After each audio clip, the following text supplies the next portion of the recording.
You have probably heard about Rumi. He is one of the best-selling poets in the entire world. What the story behind the poet?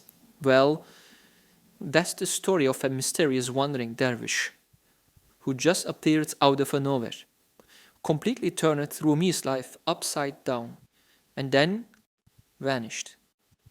So, let's get into it. Let's talk about the man who lit the match, Shams Tabrizi. This is how Rumi himself described what happened to him. Just 3 stages: raw, cooked, and burned. Simple, right? But what does that even mean? To be cooked, to be burned. It all points back to one person, a catalyst so powerful he turned a very sober, respected scholar into an ecstatic poet of divine love.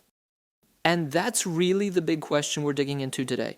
How does a man who's totally established, totally respected in his community, suddenly throw it all away for a stranger? We're going to try and unpack this incredible spiritual friendship by looking at the man who started the fire. To really grasp the change Rumi went through, you have to understand just how dramatic it really was. I mean, the meeting of these two men, it isn't just some historical footnote. It is honestly one of the most pivotal moments in literary and spiritual history. I mean, just look at this. The contrast is staggering. On one side, you have Maulana Rumi, the respectable teacher, the scholar. On the other, Rumi, the lover, the dancer, the poet. And this change wasn't gradual. It was a seismic shift. He went from teaching law to being so consumed by this friendship that his own students actually became jealous and hostile. It was a complete and total reinvention of a person.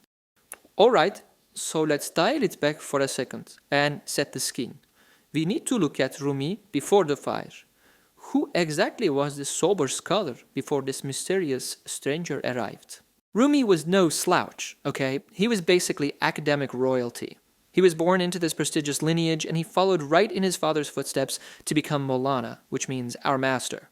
He was this highly respected figure in the city of Konya, the definition of the religious establishment, brilliant, serious, and completely dedicated to the formal study of theology and law.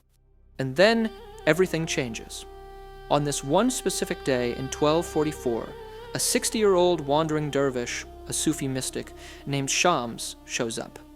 He confronts the 37-year-old Rumi with a question so profound, so jarring, that it just completely shatters Rumi's entire intellectual world.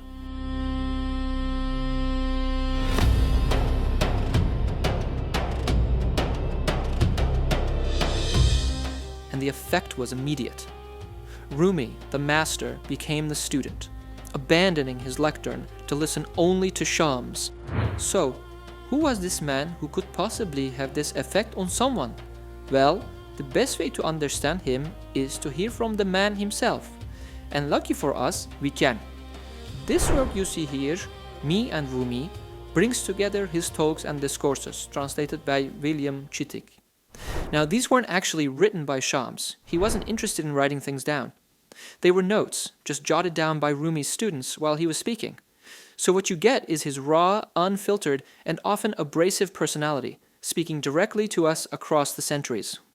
And this quote, wow, it just says it all, doesn't it? You can feel the challenge in that statement.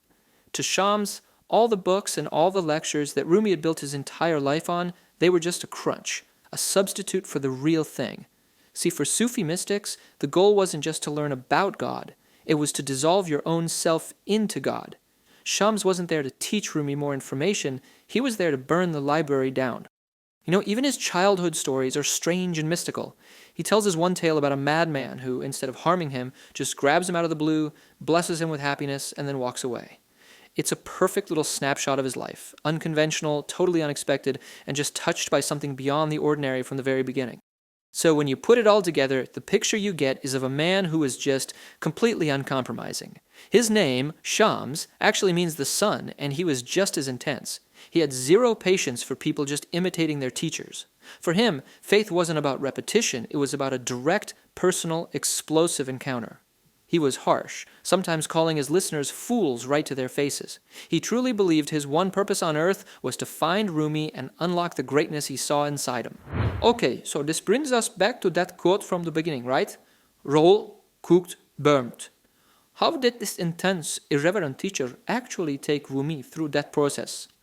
Let's look at the alchemy of this incredible transformation. Think of it like this: 3 stages.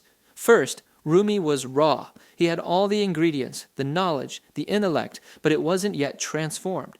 Then, in the intense heat of his friendship with Shams, all that knowledge was cooked into real lived experience. But the final, most crucial step was being burned, and that happened in the pain of his separation from Shams, which just consumed Rumi's old identity and left behind the pure poet. And make no mistake, this wasn't an accident. This was all part of the plan. Shams knew that for Rumi to truly stand on his own 2 feet, he had to leave. He explicitly said that Rumi needed to be cooked by separation. The pain of that loss, that was the final ingredient. It forced Rumi to find the Shams inside of himself, to become the source of his own spiritual light. Which leads us to the final great mystery. After igniting this incredible fire in Rumi, Shams abruptly vanished, and this time it was for good. So what happened to him? Well, the sources give us 2 main possibilities, and the honest truth is nobody knows for sure.